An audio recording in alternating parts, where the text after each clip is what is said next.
What's going on, everyone? I'm Jaren, and welcome to Rapid Fire Reviews Award Season Edition.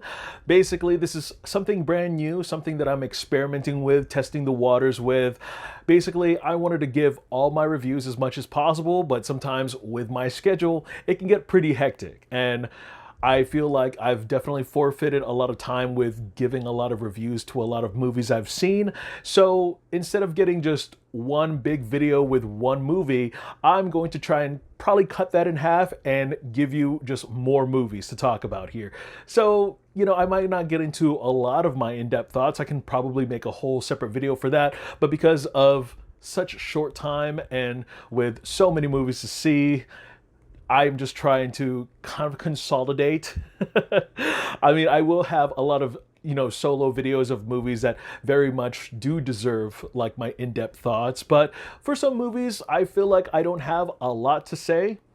And maybe there's just something that's enough left for the imagination where you can make up your own decision whether my review was good enough for you to be enticed and go see that movie for yourself. And we could probably have a conversation about that full on. But yeah, just go with me on this. I am trying to, again, test the waters here, see where we land. And if you like it, let me know. Maybe I'll do more. So the first movie I want to talk about is the 2025 reimagining of Frankenstein, which got a limited release in theaters back in October and came out on Netflix November. And this pretty much tells the story of Dr. Victor Frankenstein, who is a brilliant but egotistical scientist who ends up bringing a creature to life in a monstrous experiment, which ultimately leads to the undoing of the creator and his tragic creation. I was pretty much 1 foot in and 1 foot out when I heard that Guillermo del Toro was going to be tackling a new iteration of Mary Shelley's beloved horror classic. I guess I'm just not over the disappointment of The Shape of Water, and I know, I'm probably on an island with this. It may have been critically praised, but I was just not a fan of what they did to my boy from The Creature from the Black Lagoon. I don't condone fish fucking. There's a part of me that wishes we got to see a version where Andrew Garfield got to be the creature. There's also part of me that wishes I really got to see this in theaters, because on the scale of what Guillermo del Toro is best at, this is an epic and breathtaking cinematic achievement. The production value for this movie was just downright impressive, especially when it came to the practical effects, the true-to-scale set designs, the costumes, the prosthetics and makeup. Even the little details between like the structure of a window through the ligament of a severed hand was just so tediously crafted. Even the cinematography, which captured and complemented a lot of the department's efforts and contributions, where the visual effects actually got to breathe and be fully realized in every frame.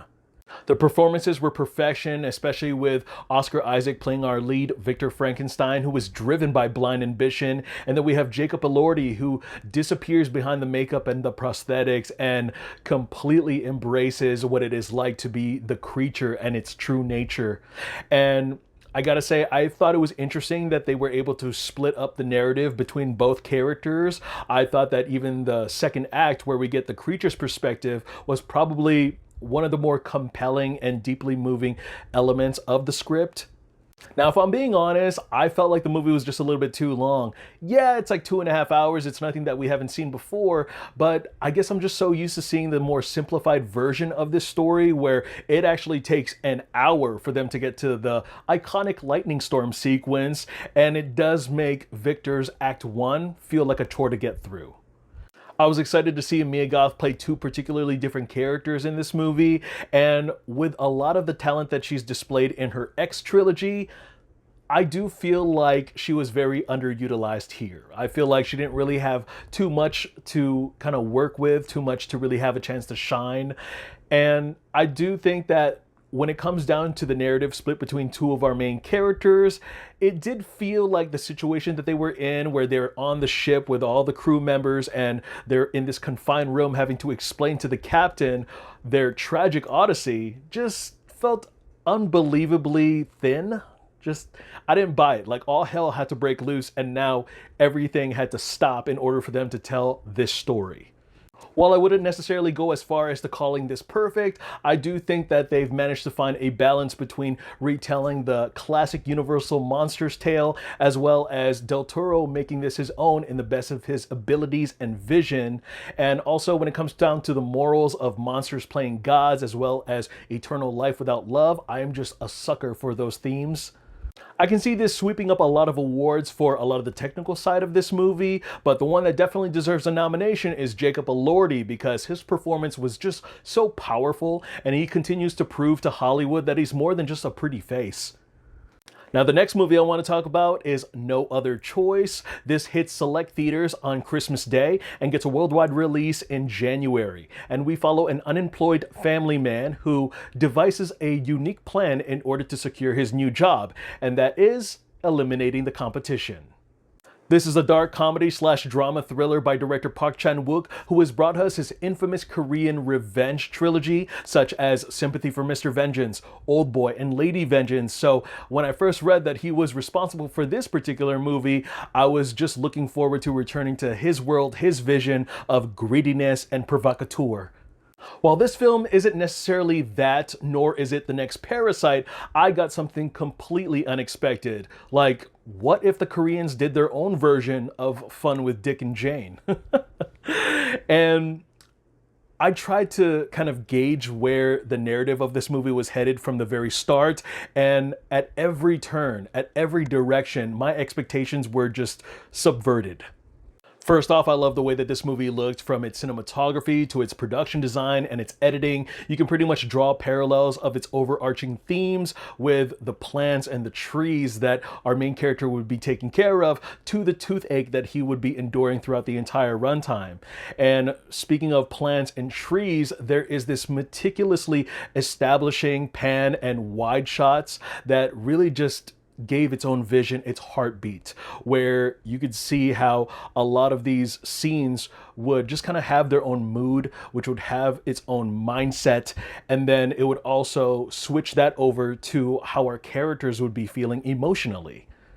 It also goes without saying that the script really hit close to home, especially when it comes to the subject of trying to obtain or even losing a job, your purpose, or even your role in the matriarchy or the patriarchy, and not how it just affects you and your well-being and your mindset, but also everyone else around you. And what I like about them choosing the actor of Lee Byung-hun is that he is always playing the alpha, the badass in many westernized entertainment. And so I thought it was very refreshing to see him in a role that was so vulnerable and just so, emotional in a way that very much characterizes him in a much different light. While the ultimate end game is to do whatever it takes to get what you want, my subversion of the expectations came from a lot of the intrusive situations that Byung-hun would immediately find himself in and struggle to go through. Like our protagonists in Horrible Bosses, we end up getting into a lot of sticky situations where they would take closer and closer steps into incriminating oneself. And once I had an idea of how that scene would end, my expectations would be immediately ripped out from under me, which resulted in a rather shock moment for me, or me laughing my ass off.